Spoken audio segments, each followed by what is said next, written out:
All right, and without further ado, I'm going to field the first question.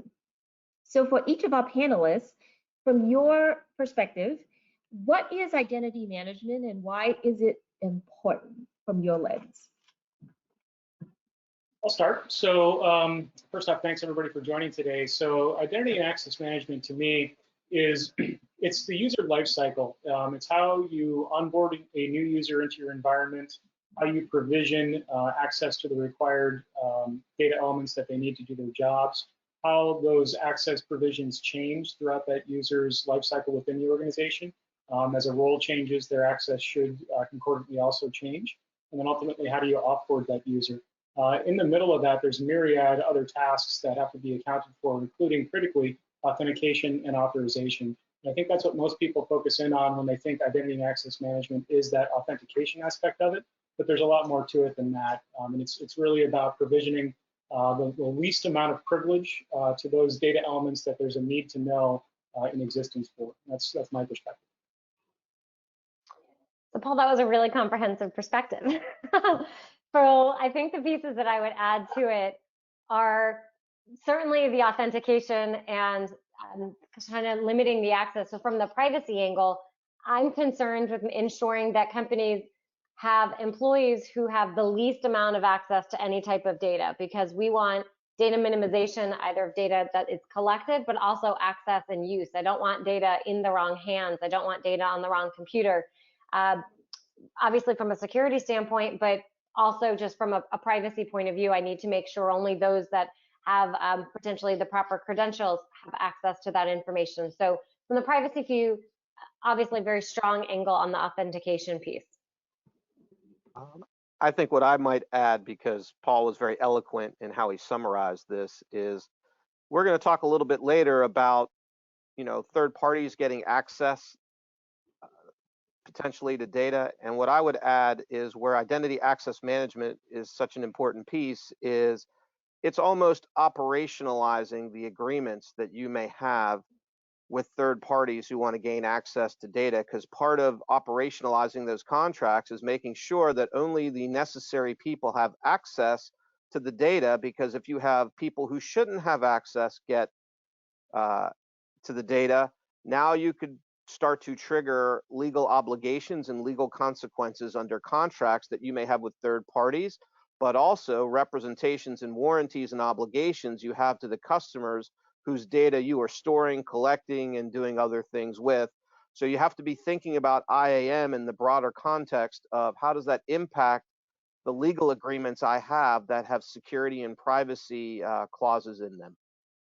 So my next question then is, what was the most important aspect of identity management during when the world was primarily on premise, meaning when employees in general logged in when they went to the office? What was most important then?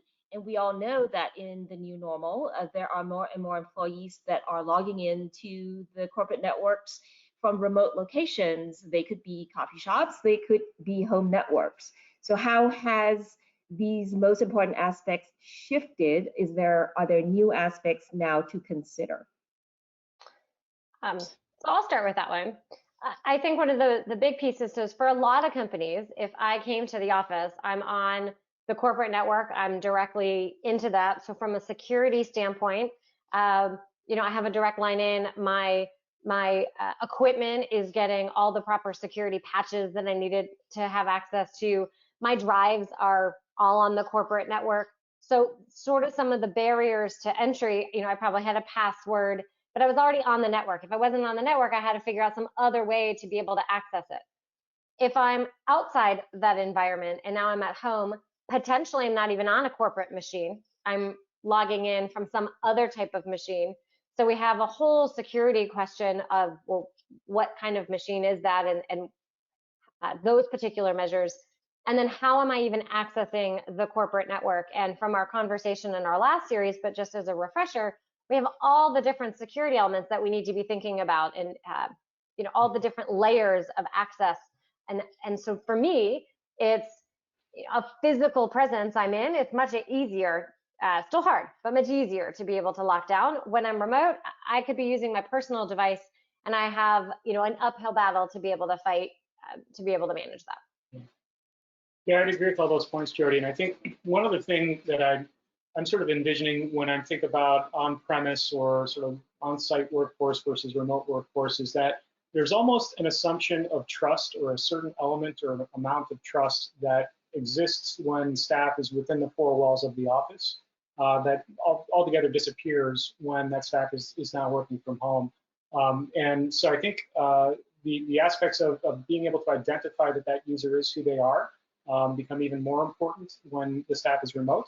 And touching on some elements that we discussed last time, I think multi-factor authentication is probably the key aspect to protect against threats that could arise from things in those lines. I think multi-factor in general is a critical control that has to be deployed everywhere, regardless of whether your staff is on-site or remote. And I have seen shifts in customers that I talk to of employing multi-factor authentication over critical things, regardless if it's on-site or not. But I think there needs to be broader adoption rates of that technology across, every sort of authentication event that happens within an environment. And then I think there also needs to be some consideration for the zero trust networking model, where basically every device, every user, whether it be third party or an employee of the company, effectively operates in an untrusted model. And technology exists on the network which provisions access in a very tactical manner as the event is happening to every sort of interaction you might have with network elements. And I've seen a big uptick in interest in zero trust as a result of the shift to remote work. And I think that that's something which is just going to continue. So Jackie, I think what I would add to what Paul and Jody were saying is, once you have this remote workforce, I think any of the gaps that you had in your security hygiene are going to be completely revealed. There'll be no hiding when you've got people working remotely. Jody shared an article with me yesterday. As we're all aware, everyone is applying for the payment protection program loans. And apparently on one of the websites, you could get social security numbers of applicants. They were, available. And so one of the questions that I have is, because you had a remote workforce and people were trying to construct that website and you had to do it so quickly, what got lost in the shuffle or got missed from a security perspective because people are working differently to work on a problem in a time-sensitive way like that, that created that issue? And I think over the next 2 to 3 months, you're going to see more stories like that because of the challenge that it was to go to remote workforce. So any gap you had in your security plan, it's going to get revealed when you change the context of how people are working. So this is a follow-on question. That's a good point, Justin. It's only going to get worse. I mean, not the best message to share, but it is reality. So I'm going to pose this question to Paul here. So are there tools that our listeners ought to have in place and to prevent this, to mitigate against this? And are these tools configurable, or are they usable outside, out of the box? Just kind of give us a little bit of perspective there. Yeah, I can give a little bit of a deep dive into a couple of the key ones that I think are really important. Most of the organizations I talk to today either are or are planning to move to Office 365 for email. And since email is probably the most significant vector for malware into an environment, and it's especially being exploited on a victimization sort of attack against people's susceptibility to clicking on things that are COVID related, huge increases in that. There has to be protection of the Office 365 platform itself. And Microsoft makes available a platform add-on called Advanced Threat Protection, which allows for things like safe links and safe attachments and things like that, which is, in my opinion, a must-have for any Office 365 user. The other must-have for Office 365 is multi-factor authentication. Whether you're utilizing the Microsoft provisioned MFA or some third-party MFA, those two things must be there. And with ATP specifically, Advanced Threat Protection, it is configurable. There are things which are going to work out of the box, but there are other things which are not. And there's a tool available that Microsoft created that allows an organization to inspect how well configured their ATP is. It's called the Office 365 Advanced Threat Protection Recommended Configuration Analyzer, which is a mouthful, while they abbreviated ORCA. So if you Google Microsoft ORCA, you'll see a pretty useful tool to inspect whether or not your ATP configuration is working correctly. Great. So that was Microsoft Orca. So by this is for the attendees, real quick, like by show of hands, and you may raise your hands in the panel. How many of you are on Microsoft 360? And whilst you're doing that, I'm going to pose the same question to Jody. So what are some of the policies that ought to be in place to mitigate against what Justin raised? Sure. So, just as a baseline, a remote working policy that actually has, and security policies that would kind of address what Paul had just shared. But at a minimum, this is the policy, because when you have a policy, that meant that someone had to think about, well, what is it that we should be doing and what we shouldn't be doing? And so then you have so I have the written document that says I need to have MFA on these tools. Well, which tools? Well, I have to figure out which tools. So you start going through the process of understanding all the data, all the assets, and all the places that need to be secure. You write all that down. Well, it's only as good as someone actually does something with the policy. So then you really have to have a process in place to ensure that the policy is actually being managed. Justin, you always talk about people, process, technology. And that really all goes together. So I would say when you start utilizing some of the tools that Paul has, that's written down. We must always have it this way. So anytime there's an upgrade, let's make sure that the upgrade didn't negatively impact what our remote working policy is over here. Great, thank you. Yes. So I'd like to piggyback on something that Jody said that I think would be beneficial for the audience. So right now I'm helping an innovation lab craft policies that deal with a variety of different things around their network, one of which is gaining access. And the thing you have to think about with a policy is it's just a piece of paper unless you put incentives or disincentives or consequences around it, so that if people don't adhere to the policy, they may have to go to more training. Or if it's something that's so critical, like they don't use their multi-factor authentication or don't get that done, it could rise to a level where somebody could be disciplined or lose their job. And so a lot of times people think, great, I can check a box, I've got a policy. But to further elaborate on what Jody was talking about is you also need to think through, what is my system for putting that in place and giving the employees the incentive or consequence if it's not complied with. Otherwise, it's just a piece of paper that will get ignored, that doesn't serve the purpose for which it's been prepared. I completely agree with all of that. I think oftentimes the less challenging aspect of what we're discussing is the technical aspect of it. Getting the controls built is something which is well documented. One can even go on YouTube and learn how to configure some of the most commonly deployed tools. But shifting behavior is extremely challenging. If there are stubborn users that have done a thing a certain way forever, they may not want to adjust or shift their sort of operational cadence.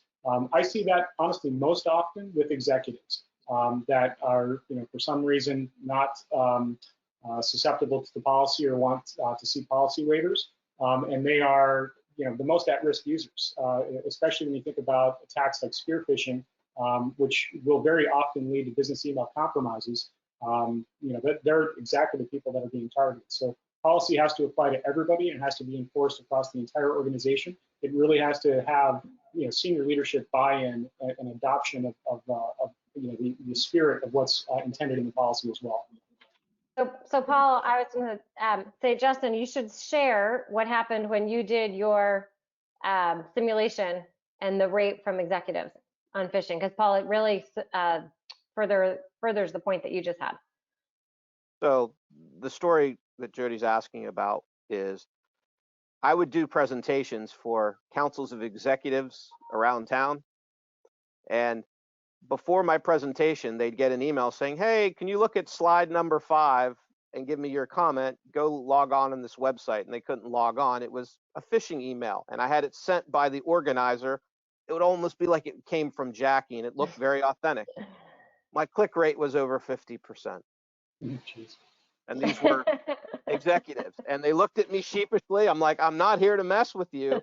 But, Jackie, you said something earlier about, hey, Justin, that's kind of a scary message. What I've learned is, and I've seen it happen, is companies many times view security as an inconvenience. We all want to get things done very efficiently, as quickly as possible, and to even click and get a code for a lot of people for multi-factor authentication, they find that to be inconvenient. Yeah. But it all shifts once you've had a data breach, and then you go through what happens. It's almost like they've gotten, they've drank the magic water and they feel differently, but sadly, they have to go through that. And what we're trying to do, with all the education that you do and what we're doing, is to get people to say, you know what, do these little things right, and your chances of having a catastrophic data breach go down. But unfortunately, what happens is the executives, to Paul's point, from a cybersecurity perspective, they set the vision of the company when it comes to security. If they don't buy in, what does that tell everybody else? It says that it's just not important until there's a data breach. So you bring up a really good point. Executive sponsorship was something that all four of you, actually all three of you mentioned in your response. Oh gosh, I can't count this morning.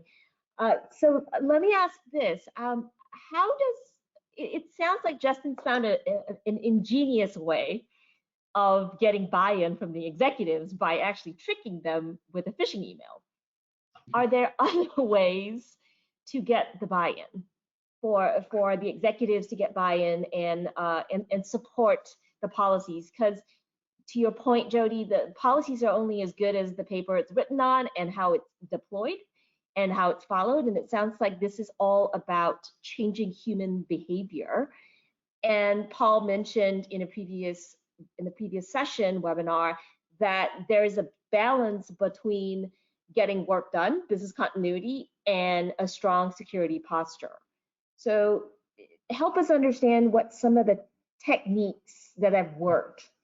Sure, I'll start with that one. So, we're often talking to CISOs about services that might be expensive or outside their budget, but aiming to identify how the security that is in mind or intended to be deployed is actually supportive of the business operations and supports value generation for the company, rather than simply be a cost of doing business. And especially taking the perspective of never talking bits and bytes, feeds and speeds with an executive. They don't care, they don't understand, they don't really need to. What they do need to understand is how the work that is being done in security is, again, supportive of the overall mission of that organization, and not just from a risk avoidance standpoint. And obviously that's a significant factor. But the other factor, I think, which is interesting when we're in conversations with customers, is if you can market to your customer base that you've done security to a gold standard, does that give you a competitive edge? And some companies will embrace that. Some senior leadership will embrace that and use that as part of their go-to-market strategy, depending upon what industry they're in. But ultimately, protecting against that really bad day is the key thing. And the unfortunate part is usually that aha moment is on the back of a really bad day. So Jackie? Yeah. Thing that I would share, and I'm going to tee this up a little bit for Jody, is think about tomorrow if they took away the requirement that you didn't have to have car insurance. How many people would actually go out and continue to maintain their car insurance? By the same token, thank you. We've got at least one person. I'm glad to hear that. By the same token, as we all know, we do not have an overarching cybersecurity law or privacy law in this country. But what we do have that's going to start to be effective in July is CCPA, and I'd be interested to have Jody talk a little bit about that, because it has a limited private right of action if you have a data breach with unencrypted data. So now companies are going to start to have to think about CCPA, and as Paul knows, security is a really important component of privacy, but I think talking about how this regulatory framework is starting to shift is another avenue to talk to executives about why they need to care more about cybersecurity. So Jody, please give us a little more background there. Sure. So I actually see it in two different places, and CCPA as well as GDPR. So anyone who also has a EU presence and has to comply with GDPR, kind of similar situation. But under CCPA, which is the California Consumer Privacy Act, effective January 1st, 2020, and it will begin enforcing July 1st, 2020. There is an individual private right of action if there is a data breach that meets a couple of different requirements.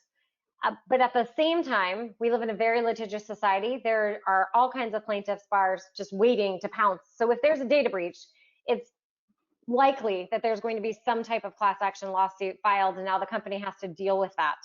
And there's already been a couple cases that have been filed.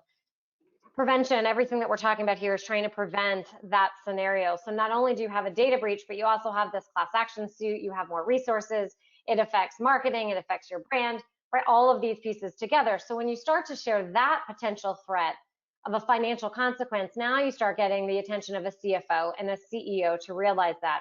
The other place it comes in is, at least for B2B companies where there's two customers, oftentimes in the contract, I will not do business with you until you agree that you're going to be in compliance with these laws and secure my data in a variety of different fashions. So now if there's a sale on the line, companies are starting to realize, oh, I guess I actually have to make sure I'm doing X, Y, and Z.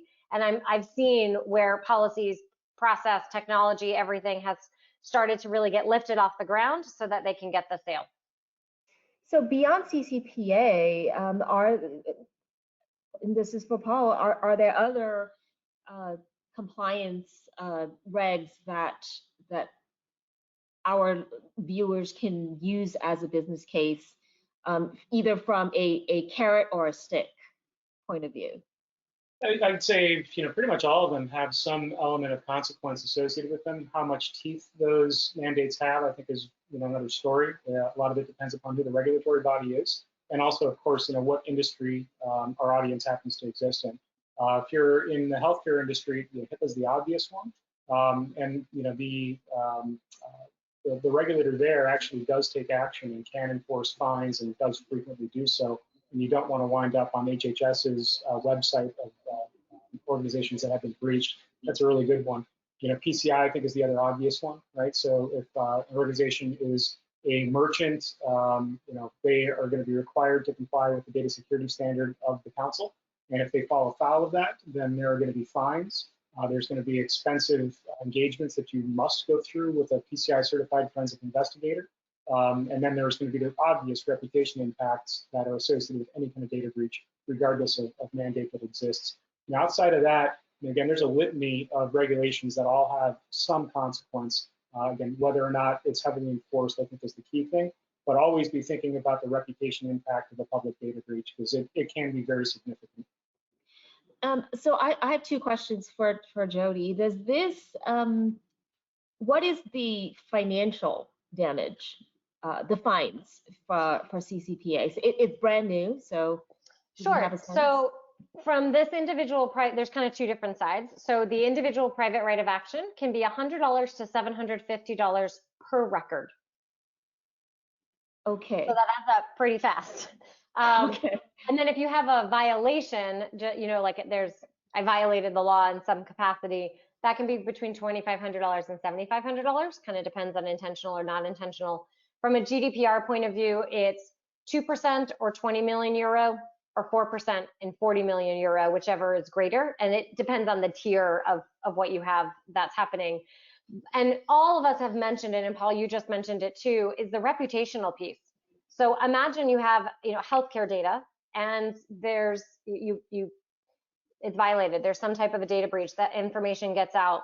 Maybe the fine isn't as great, but that's really personal information, and people don't want their health information exposed. What if some other company has access to that information and misuses it in some other way? Now there's potential significant harm, and maybe even financial harm, to the individual. So I think that reputational piece is significant, and companies spend so much time trying to build up a solid reputation, and people are buying products and services with that company based on trust. I believe you're going to give me an amazing product or deliver a great service. I also expect that you're going to protect this data. And that is I think a critical piece. Great, thank you. So I think we've explored this particular topic pretty thoroughly. I'm going to go into this next question, and it has to do with tips. What would you share? 1 or 2 tips to those who are listening in that are contending with third parties that need access to either customer data, the company's customer data, or the employees' personal information? And this could be a marketing firm that's doing business with the company. It could be a healthcare or a payroll company that has to integrate somehow with the company's employee database. A whole myriad of use cases. So, anyone want to start us off on tips? Yeah, I'll start with that one. So, bringing us back, because our topic today is really identity access management, is the tip to me is, 1, what kind of due diligence do you do on the company that you're giving access to this data? We're talking a lot about the things you should have with multi-factor authentication, identity access management. Well, are you asking these questions of these third-party vendors? And not only that, but maybe having someone like Paul take a look around and see if they're actually doing those things? Because if they're not doing those things, that might be that might cause you to say, maybe we're not going to do business with you. Or if you want to do business with us, to what Jody's point was earlier, you need to up your game in these areas.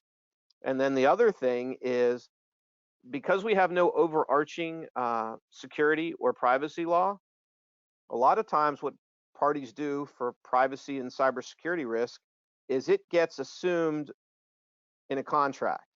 So then what your contract terms say about who's responsible if data is exposed or whatnot starts to matter. And then there's some really particular issues. I've read multiple contracts where people have indemnity clauses in their contract because that's a standard boilerplate, not realizing that's invalidated their cybersecurity insurance. And I've had to educate general counsels and say, guys, you don't want this clause in here to cover a data breach.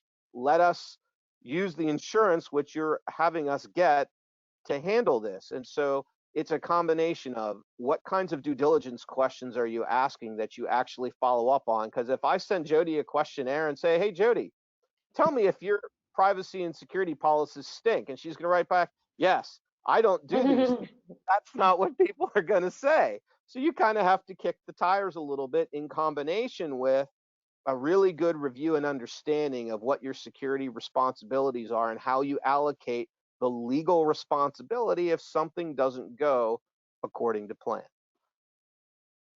I agree with all of that. I think that due diligence aspect is an absolutely critical thing, especially when we're talking about provisioning access to data. The other thing I would add to that is, when you get to the point you've done the due diligence, you've signed the contract, and you're ready to onboard that partner, use the same sort of gold standard cybersecurity tools that we've been talking about to broker that access. Use multi-factor authentication to allow that, or to authenticate that third party into your network.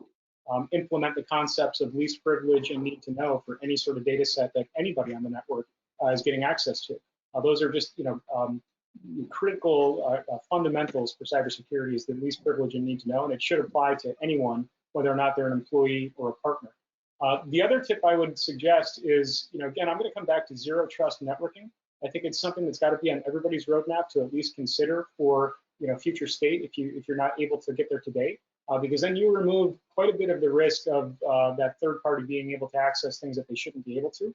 And again, that doesn't apply just to third parties. That also applies to employees on the network and data sources that exist on premise or in the cloud, or maybe a SaaS application, et cetera. All of that can be better protected via zero trust networking than it can with traditional networking approaches. And I guess what I would add is, kind of to Paul, you had mentioned around employee and the life cycle. Well, there's also a life cycle potentially to the employees at the third parties or the third party overall.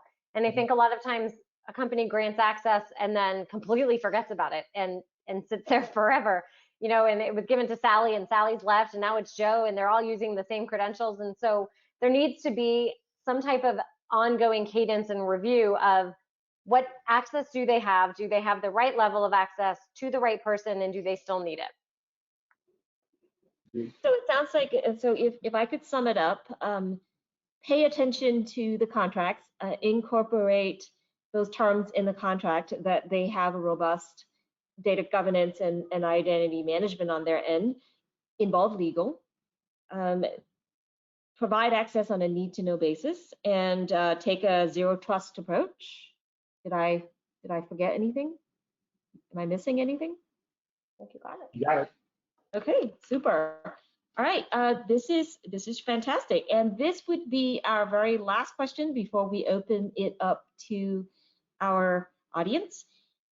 So, what is the one action that you would want our viewers to take after this session that would be beneficial to them from a data governance point of view? I'll start, and I'll tie it to what I just said, which is I would say for anyone that you've given access to, let's go with the third parties, review which third parties have access. Should they have access? Or should it be changed or removed in any way? So actually take a look at those. I'll go next, and I'm going to fall back to the comment I just made on zero trust networking.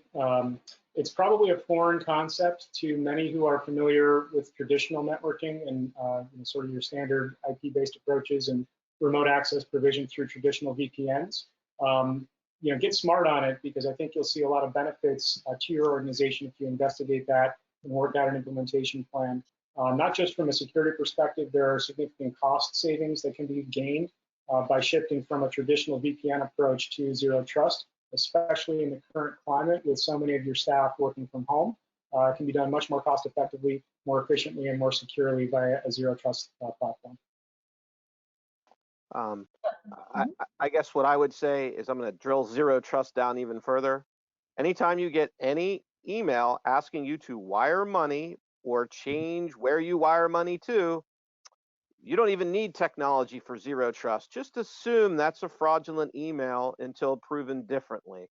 And then on top of that, so that I kind of give another perspective, and we talked about it earlier, be constantly thinking and looking for opportunities when you engage with the C-suite, like the little phishing simulation I did, to help educate them on how easy it is to get credentials and do things, so that the C-suite starts to see, yeah, we really need to make security part of our strategic business enterprise risk profile, because if they don't take it seriously, how do you reasonably expect anyone else in the organization to take it seriously? But you need to take advantage of every one of those opportunities to educate them and build champions in that C-suite. If you need to get budgeting, you need to get a new product, you need to get Paul or Jody hired, you're going to need that buy-in, and you have to find interesting ways to get them to see, aha, this is a problem.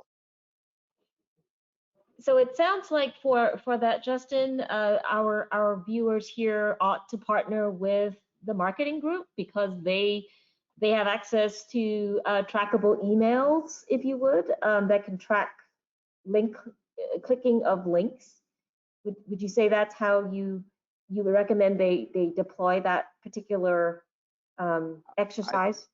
I think that's one way. And then Jody's part of a group called Cyber Savvy Kids. So one interesting way to get executive buy-in is to maybe do a seminar for them around the kinds of cyber threats that their children or grandchildren may face on the internet. And it's a nice way to get them to a topic that they care about a great deal, which is family.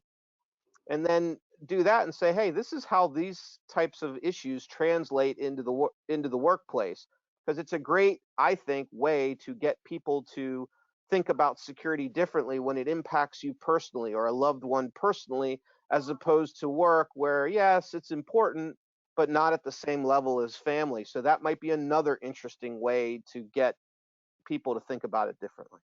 That is interesting. So for our viewers who are interested in that organization, Jody or Justin, do you have the URL handy? For Savvy Cyber Kids? Yes. Just savvycyberkids.org. Okay, simple enough. Fantastic. Yeah. Alrighty. If that doesn't work, just find me. I'll hook you up. She knows people. I know Gotcha. people. I know people. Gotcha. All right. So at this point, it is time for us to open it up to our audience. So do we have any questions? I'm going to go ahead and kick off the first question here as others come in. When we were talking about data access and third-party vendors in PCI compliance, what about e-commerce companies that take payment online, but they're doing it through a third party? So one could argue that none of the data passes through the company, it's going through their payment processor. Mm-hmm. What are the risks there? Well, so I think first off, that's the approach that I recommend people take, is limit your PCI scope as much as you possibly can. Keep your cardholder data environment, your CDE, as minimal as you possibly can do it. And if you can shift, some of the liability of the holding of that cardholder data to a third party, that's the right approach to take. But it carries with it some risks that I think we actually touched on earlier. You're putting a lot of your liability in the hands of a partner. Have you done the due diligence on them? Have you inspected how well they're securing, effectively your data at that point? If they're an approved, a PCI Council approved payment service provider, then chances are pretty darn good that they have done the homework and are secure. And that's even the recommendation the council gives as well, is to utilize one of the third-party payment processors because they've got security built into how they do their jobs. But there are still operational elements that organizations that are merchants using a third party have to be really careful about with respect to if, for instance, again, if behavior is bad within that organization, and a user, happens to capture a payment card over the phone from a customer, for instance, that can't ever happen. That automatically opens that organization up to liability. So there's, I think, a couple aspects of it, but really minimizing PCI scope it should be a goal for every organization that is a merchant. So Jackie, what I would add to answer your question is when I think about that process and the way it should work is Paul's identified them as that relationship as a key one for the organization. So when they're vetted, the best practice would be for myself to work with someone like Paul to look at the legal and technical aspects of getting this done from a due diligence perspective. So when I think about this situation, I'm thinking, okay, this is a critical situation with this vendor. What does my contract say about their liability for a data breach, for customers' information being exposed, and do they limit their liability? Is the standard for their liability negligence or gross negligence? Because that means something very different. And then more importantly, a lot of companies think that having cybersecurity insurance is like the panacea, that's like their backstop. Come hell or high water, hey, I got cybersecurity insurance. And it's wrong. It is not a panacea. It is a tool in your toolbox. And in this situation, what I would be also advocating for is we need to go back and review the cyber insurance to see what is our coverage for a third-party vendor that we've hired to do payment processing to see, okay, what is covered? Is that sufficient? If it's not covered, what endorsement do we need so that it is covered? And a lot of times people just check the box, all right, get me my cyber insurance, and don't do a real analysis of, if I'm an e-commerce company, that payment processor handling the payments on my website, that's a key relationship. And I want to be talking to my insurance company or broker and saying, okay, how am I covered if my third party has a data breach and it's some of my customer data? What am I covered for or not? And these are the questions you have to proactively ask, because most brokers aren't going to think to ask you that question. So it's almost like you have to identify what are the risks that you're looking to protect with insurance and ask very specific questions to get the answers to work with Paul, because he's going to look at it from a technical perspective, but Paul's right. You can't help people who sometimes make mistakes. So now you're going to then rely on your contract, your insurance. It's what I like to call the concentric rings of defense in depth for cybersecurity.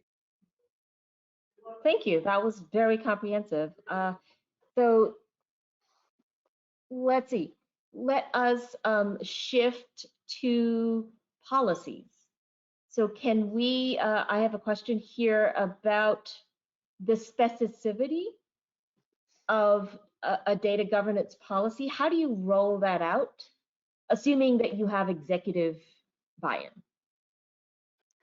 Implementing a data governance program, how do you do it? So I think the key element to that for me, and this is actually a pretty big challenge most organizations have, is data classification. Understanding what data you have in your environment, and then appropriately rating sort of the criticality of that data, whether it's sensitive, confidential, okay for public consumption, et cetera, and then wrapping the correct controls around it. And those correct controls are influenced by what the risk tolerance of the organization is. So there needs to be sort of a front-ended threat assessment and risk assessment to the organization that establishes what the risk profile is, gets management buy-in on risk tolerance levels, and then that will influence what controls get selected throughout. And an organization that maybe is in a hyper growth phase and is less interested in slowing that down might be a little bit more risk tolerant, less risk averse, which might mean that management wants to spend less on things like security. But an organization that is maybe more conservative in growth strategies, or maybe the market they're in, typically is going to be a lot more risk averse, and that will influence what controls get placed over the data in that data governance model. There are other elements to it, including again, where the data exists, who can access it, et cetera. To me, that all comes back down to least privilege and need to know. And if you can figure out how to implement those two key concepts of cybersecurity in your data governance plan, you've done better than most. So what I'm hearing, Paul, is the assessing, engaging, and getting agreement on an organization's risk profile and their risk management strategy is going to trickle down into the actual policies themselves. Yeah, and not just data governance either, really.